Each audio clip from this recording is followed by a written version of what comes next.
السلام علیکم۔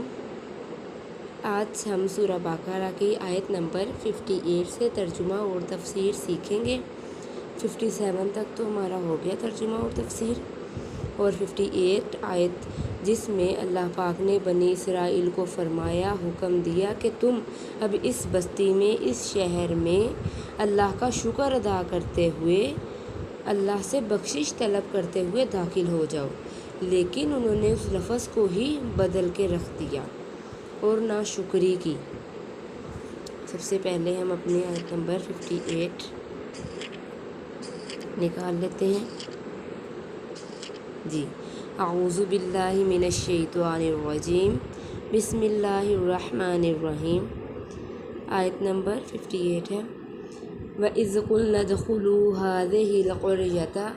اور جب ہم نے کہا داخل ہو جاؤ، هَٰذِهِ الْقَرْيَةَ اس بستی میں، فَكُلُوا مِنْهَا پس کھاؤ اس سے، حَيْثُ شِئْتُمْ جہاں کہیں سے تم چاہو، رَغَدًا با فراغت، وَادْخُلُوا الْبَابَ اور داخل ہو جاؤ دروازے سے، سُجَّدًا سجدہ کرتے ہوئے، وَقُولُوا اور کہو، حِطَّةٌ بخش دیجئے، نغفر لکم ہم بخش دیں گے تمہیں، خطایاکم تمہاری خطاؤں کو، تمہاری غلطیوں کو، وسنزید المحسنین اور ان قریب ہم زیادہ دیں گے احسان کرنے والوں کو۔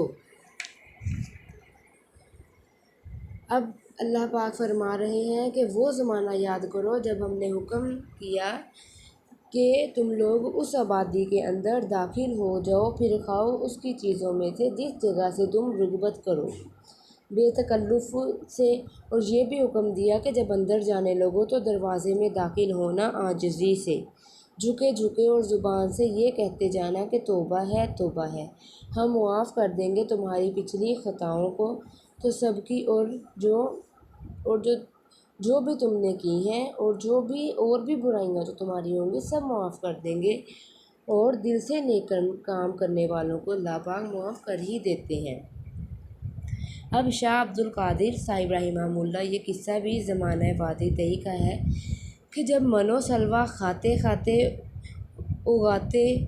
اکتا گئے، کھاتے کھاتے ان کا پیٹ بھر گیا اور وہ اس سے اکتا گئے اور اپنے معمولی کھانے کی درخواست کی، جیسا کہ آگے کی چوتھی آیت میں آ رہا ہے۔ اب یہ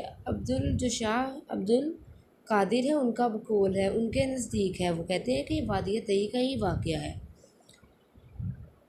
تو پھر جب وہ کھاتے کھاتے جو من و سلوہ تھا اکتا گئے تو ان کو ایک شہر میں جانے کا حکم ہوا، انہوں نے درخواست کی کہ ہم یہ اکتا گئے، ہمیں کسی اور شہر جانے کی اب اجازت دی گئی کہ وہاں کھانے پینے کی اور معمولی چیزیں ہمیں ملیں۔ تو یہ حکم اس شہر کے اندر جانے کے متعلق ہے،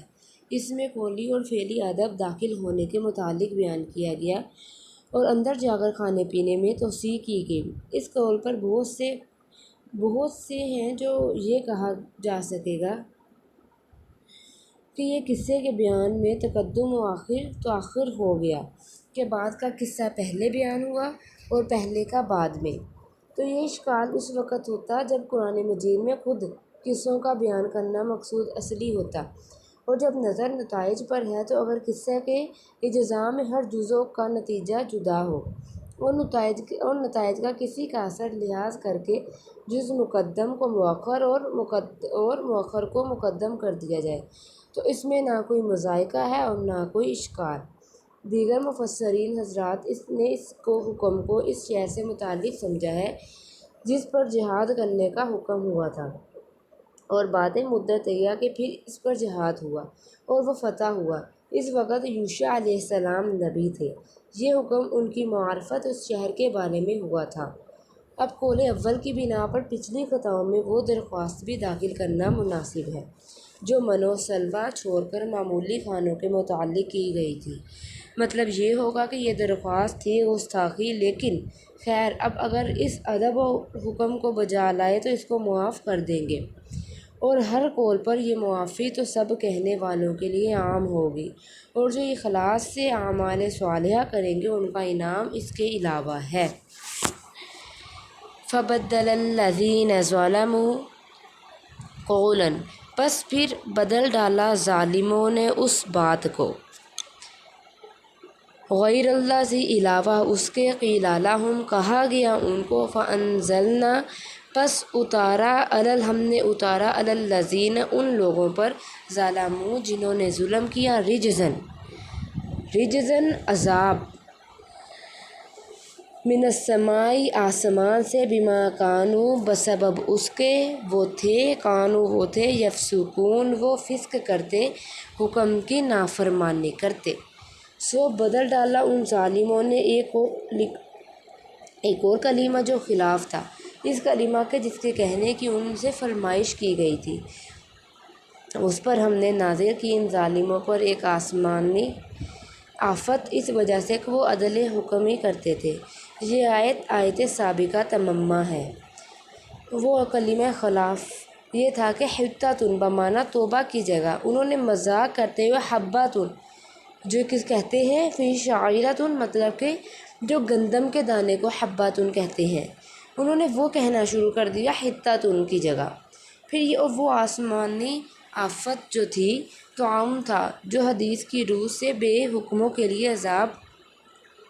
اور حکم داروں کے لیے رحمت ہے۔ اس شرارت کی ان کو یہ سزا ملی کہ ان میں طاعون پھوٹ پڑا اور بہت سے آدمی فنا ہو گئے۔ بعضوں نے ہلاک شدگان کی تعداد 70,000 تک بتائی ہے۔ اب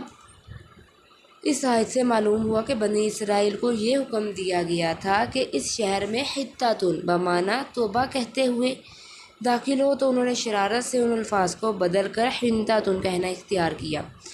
اس کی وجہ سے ان پر آسمانی عذاب نازل ہوا۔ یہ الفاظ کی تبدیلی ایسی تھی کہ جس میں صرف الفاظ ہی نہیں بدلے بلکہ معنی بھی بالکل بدل گئے۔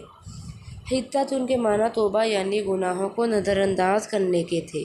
اور حنطۃ کے معنی گندم کے ہیں، جس کا کلمہ معمور بحث سے کوئی تعلق نہیں۔ الفاظ کی ایسی تبدیلی خواہ قرآن میں ہو یا حدیث میں یا اور کسی امر الہی میں بلا شبہ اور بالاتفاق حرام ہے، کیونکہ یہ ایک قسم کا استہزاء یا تحریف ہے۔ اسی پر یہ عذاب نازل ہوا۔ اب رہا یہ مسئلہ کہ معنی اور مقصود کو محفوظ رکھتے ہوئے صرف الفاظ کی تبدیلی کا کیا حکم ہے۔ امام قرطبی رحمہ اللہ نے اپنی تفسیر میں اس کے متعلق فرمایا ہے کہ بعض کلمات اور اقوال میں معنی کی طرح الفاظ بھی مقصود اور ادا عبارت کے لیے ضروری ہوتے ہیں، اور ایسے اقوال میں لفظی تبدیلی بھی جائز نہیں، جیسے اذان کے الفاظ مقررہ کے بجائے اسی معنی کے دوسرے الفاظ پر پڑھنا جائز نہیں۔ اسی طرح نماز میں جو دعائیں مثلاً سبحانک اللہم اور التحیات اور دعائے قنوت یا تسبیحات، رکوع و سجود جن الفاظ سے منقول ہیں، انہی الفاظ میں ادا کرنا ضروری ہے۔ دوسرے الفاظ میں اگرچہ معنی وہی محفوظ بھی رہیں مگر تبدیلی جائز نہیں۔ اسی طرح تمام قرآن کریم کے الفاظ کا یہی حکم ہے کہ تلاوت قرآن سے جو حکام متعلق ہیں وہ صرف انہی الفاظ کے ساتھ ہیں جو قرآن کریم کے نازل ہوئے ہیں۔ اگر کوئی ان الفاظ کا ترجمہ دوسرے لفظوں میں کر کے پڑھے جس میں معنی بالکل محفوظ رہیں، اس کو اصطلاح شریعت میں تلاوت قرآن نہ کہا جائے گا، اور نہ اس پر وہ ثواب حاصل ہوگا جو قرآن پڑھنے پر مقرر ہے کہ ایک حرف پر 10 نیکیاں لکھی جاتی ہیں، کیونکہ قرآن صرف معنی کا نام نہیں بلکہ معنی اور الفاظ نازل شدہ کے مجموعہ کو قرآن کہا جاتا ہے۔ اب آیت جو ذکر کی گئی ہے، فَبَدَّلَ الَّذِينَ ظَلَمُوا قَوْلًا غَيْرَ الَّذِي قِيلَ لَهُمْ کے الفاظ سے بظاہر یہی معلوم ہوتا ہے کہ ان کو توبہ کے لیے جو الفاظ حطۃ ان کے بتلائے گئے تھے، یہ الفاظ بھی ان کو حکم دیا گیا تھا۔ ان کا بدلنا خود بھی گناہ تھا، پھر تبدیلی ایسی کر دی کہ معنی ہی الٹ کیے گئے، اس لیے عذاب آسمانی کے مستحق ہو گئے۔ لیکن جن اقوال اور کلمات میں اصل مقصود معنی میں ہیں، الفاظ مقصود نہیں، ان میں اگر لفظی تبدیلی ایسی کی جائے کہ معنی پر کوئی اثر نہ آئے، وہ پوری طرح محفوظ رہے، تو جمہور محدثین اور فقہا کے نزدیک یہ تبدیلی جائز ہے۔ اب بعض حضرات محدثین حدیث رسول اللہ صلی اللہ علیہ وآلہ وسلم میں ایسی تبدیلی جائز کو بھی جائز نہیں کہتے۔ اب قرطبی رحمہ اللہ نے امام مالک رحمہ اللہ، شافعی رحمہ اللہ، امام اعظم ابو حنیفہ رحمہ اللہ سے نقل کیا ہے کہ وہ حدیث میں اور روایات بمعنی بھی جائز ہے، بالمعنی بھی جائز ہے، مگر شرط یہ ہے کہ روایت کرنے والا عربی زبان کا ماہر اور مواقع خطاب میں اور جس ماحول میں حدیث وارد ہوئی ہے اس سے پوری طرح واقف ہو، تاکہ اس کی غلطی سے معنی میں فرق نہ آئے۔ ٹھیک ہے، تو پھر اب وہ جو ہے اس میں حدیث اس مواقع خطاب اور جس ماحول میں حدیث وارد ہوئی ہے اس سے پوری طرح سے واقف ہو، تاکہ اس کی غلطی سے معنی میں فرق نہ آ جائے۔ پر ائمہ حدیث کی ایک جماعت جو ہے جس طرح الفاظ حدیث سنے ہیں اسی طرح نقل کرنا ضروری سمجھتے ہیں، کوئی لفظی تغیر یا تبدیلی جائز نہیں کہتے۔ محمد بن سیرین رحمہ اللہ، قاسم بن محمد وغیرہ حضرات کا بھی یہی مسلک ہے، یہاں تک کہ ان میں سے بعض حضرات کا تعامل یہ ہے کہ اگر راوی حدیث نے کوئی لفظ نقل کرنے میں کوئی لغوی غلطی بھی کی ہے تو اس سے سننے والے کو اسی غلطی کے ساتھ روایت کرنا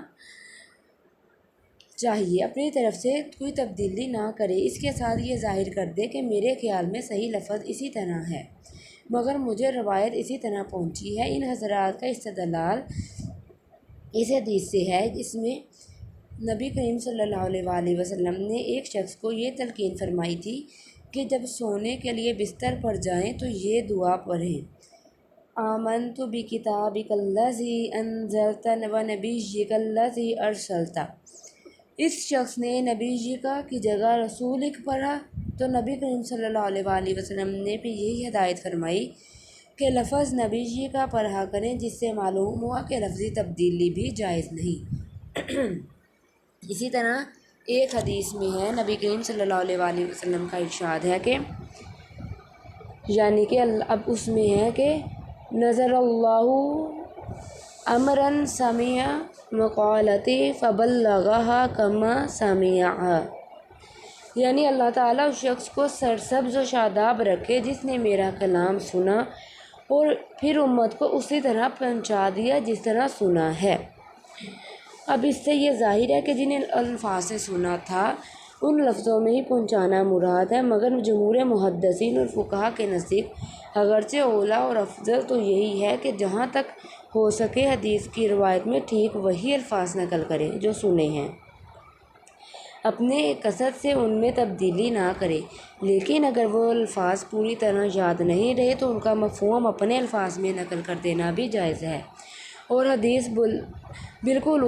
اسی طرح پہنچائیں جیسے کہ سنا ہے۔ اس کا مطلب یہ بھی ہو سکتا ہے کہ فَبَلَّغَهَا كَمَا سَمِعَهَا، مطلب کہ اسی طرح پہنچائے جیسے کہ سنا ہے، کہ اس میں بالکل بھی تبدیلی نہ کرے۔ اب جس طرح کہ پہلی حدیث میں رسول کے بجائے نبیوں کا پڑھنے کا حکم دیا کہ نبیوں کا ہے کہ اسی طرح پڑھیں تو اس کی تبدیلی نہ کریں، تو لیکن انہوں نے جو بنی اسرائیل نے نافرمانی کی اور الفاظ کو بدل دیا، بالکل بدل دیا، اور اس کا معنی کو بھی بدل دیا، جیسے کہ انہیں کہا تھا حطۃ کہتے ہوئے داخل ہونا کہ ہمیں بخش دیجئے، کہ جو بھی ہم نے نافرمانی کی لیکن وہ داخل ہوئے کہتے ہوئے حنطۃ کہ ہمیں گندم چاہیے، ہمیں کھانے کی چیزیں چاہیے، اس طرح سے نافرمانی کی۔ تو انہیں چاہیے تھا کہ وہ فرعون سے اللہ نے بچایا ان کو، اس بنی اسرائیل کو اتنے عذاب سے بچایا تو وہ اللہ کی شکر ہی کرتے، نا شکری سے پرہیز کرتے، بچتے۔ چلے یہاں پر ہمارا ترجمہ اور تفسیر کمپلیٹ ہوتا ہے۔ صدق اللہ العظیم۔